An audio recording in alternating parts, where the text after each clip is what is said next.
So let's start with some of the common pitfalls. So I'm sure many of you have felt like this before. You have a bunch of injuries pop up, a bunch of things brought to your attention. It's like, oh my gosh, what do I do? I'm gonna go get an ergonomic assessment and that'll help solve all of my problems, right? And then the ergonomist comes, they do the ergonomic assessment, and then they drop this big report on your plate, and it's 70 pages long, and you're like, oh my gosh, what am I gonna do? And it's overwhelming, right? And while an ergonomic assessment is a great first step, it is just that, it's a first step, right? Just getting that big list of things that need to be fixed, it doesn't actually fix them. So looking at some of the short-term fixes, the kind of pitfalls that we see, a one-size-fits-all solution.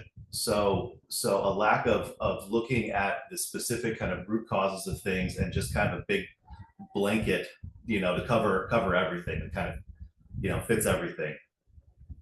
Lack of follow-up and reinforcement. So this is we see this quite a bit actually. So they implement something new, they install a new piece of equipment, something like that, and then they don't reinforce whatever it is that they put in.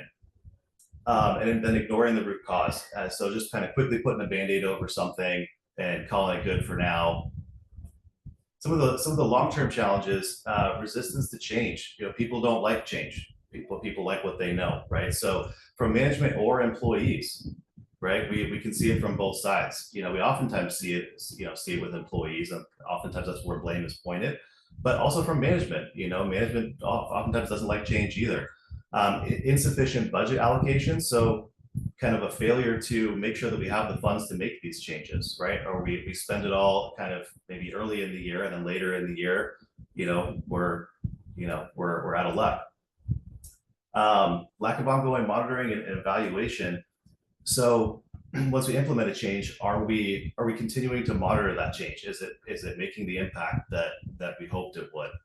And then a failure to integrate ergonomics into the whole safety culture. So we can make some changes, make some new policies, all of that kind of thing.